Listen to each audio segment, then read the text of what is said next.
ओम शांति। आज 18 अगस्त 2025 है और आज का दादी जी का गुण है कि हमेशा दादी निंदा स्तुति मान अपमान में एक समान रहे। कोई दूसरा कुछ भी कह रहा है लेकिन दादी का अटेंशन रहता था कि मैं उसको कितना मान दे रही हूँ, मुझे मांगना नहीं है, अपने आप वो मुझे देगा। मैं अपने आप को उतना काबिल बनाऊं और काबिल हूँ तो मैं शांत रहूं। मांगने से मरना भला, तो मान भी नहीं मांगना।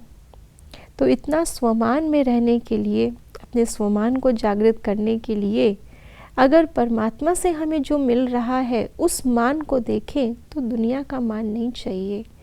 और परमात्मा का मान, परमात्मा का प्यार कैसे मिल रहा है, कैसे उससे अपने जीवन में धारण करें, आइए उसके लिए सुनते हैं आज के बाबा के अव्यक्त इशारे।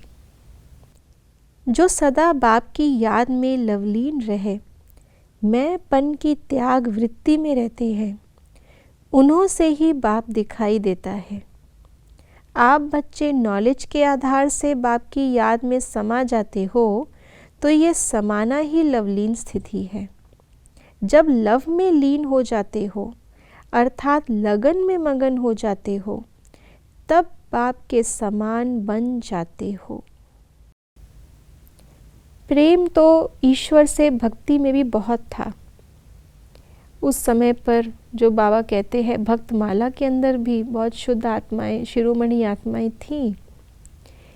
वो उस समय अपने उस जन्म में लवलीन रहती थीं, लेकिन बाबा ने कहा उनसे भी हमारी लवलीन अवस्था श्रेष्ठ है, क्योंकि हम अपनी लवलीन अवस्था से बाप समान बन जाते हैं। तो वैसी लवलीन अवस्था अचीव करने के लिए आज बाबा ने उसमें बहुत अच्छी एक बात ऐड करने के लिए जो हमें कहा, जो नेचुरली हमारे जीवन में एडेड है, वो है ज्ञान।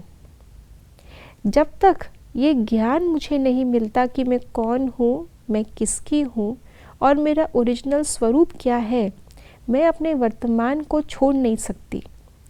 और अगर वर्तमान कमज़ोरी वाले स्वरूप से लवलीन होने का प्रैक्टिस करेंगे तो थोड़े समय का तो वो अवस्था, वो स्थिति महसूस होगी, लेकिन वो मेरे जीवन में परिवर्तन नहीं कर सकती। तो मैंपन को अगर मुझे छोड़ना है तो ओरिजिनल मैं को जानना है। ये वाला वर्तमान वाला मैं तब छूटेगा जब आदि अनादि मैं पता चलेगा। इसीलिए बाबा कहते हैं ज्ञान युक्त भावना, और भावना से ही प्रेम। अगर सिर्फ ज्ञान ही ज्ञान हो, जैसे शास्त्रों में ज्ञान तो बहुत मिल गया था, भले वो आटे में नमक मिसल था, लेकिन उतना भी नमक मिसल भी हम धारण नहीं कर पाए थे। क्यों? क्योंकि उसमें परमात्म प्रेम समाया नहीं था। तो जहाँ प्रेम था वहाँ ज्ञान नहीं था, जहाँ ज्ञान था वहाँ प्रेम नहीं था। इसलिए लवलीन अवस्था नहीं मिल पाई और इसलिए जीवन में परिवर्तन नहीं आया। इस समय हमारे पास ज्ञान और प्रेम दोनों हैं। तो बाबा ने कहा जब ज्ञान की स्थिति से हम परमात्म प्रेम का अनुभव करते हैं तो मैं कौन वो भी समझ में आता है। परमात्मा का सूक्ष्म प्यार कैसे प्राप्त हो रहा है ज्ञान के द्वारा, वो भी समझ में आता है। और उस प्रेम का अनुभव करते हैं तो ज्ञान स्वरूप भी बनते हैं, प्रेम स्वरूप भी बनते हैं। इसीलिए हमें जो बाबा कहता है कुक्कड़ ज्ञानी नहीं बनना, जो दूसरे को परमात्मा प्रेम के ऊपर वर्णन तो बहुत अच्छा करे लेकिन खुद ना अनुभव ना दूसरे को करा सकते हैं। तो ऐसी लवलीन स्थिति हमारी तब बनेगी जब हम एक एक बाबा के महावाक्य को अपने अंदर धारण करें। बाबा ज्ञान के द्वारा मुझसे क्या कहना चाहता है, जिससे मेरा प्रेम है वो मुझे कुछ करने के लिए कह रहा है। जब तक मैं उस चीज़ को करूँगी नहीं, वो प्रेम का कनेक्शन पूरा फिट नहीं बैठेगा। प्रेम सिर्फ बाबा मुझे अच्छी अच्छी बातें कहता रहे और मैं सुनती रहूँ, इससे मेरी लवलीन अवस्था नहीं बनेगी। लेकिन जब बाबा की कही हुई बात को मैंने धारण किया है, तब बाबा का प्यार और विश्वास मुझे अपने अंदर महसूस होगा। दिल से जब मेरे अंदर वो महसूसता आएगी, तब परमात्म प्रेम में मैं लवलीन रहूँगी।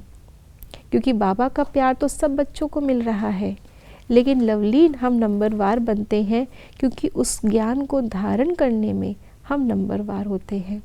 तो अब नंबरवार बनने का समय नहीं, अब नंबर 1 बनने का समय है। इसलिए ज्ञान से अपने पुराने कमज़ोर मैंपन को हटाकर श्रेष्ठ मैं को धारण करेंगे, तब परमात्मा के समीप आएंगे और उनके द्वारा लवलीन स्थिति का अनुभव होगा। ओम शांति।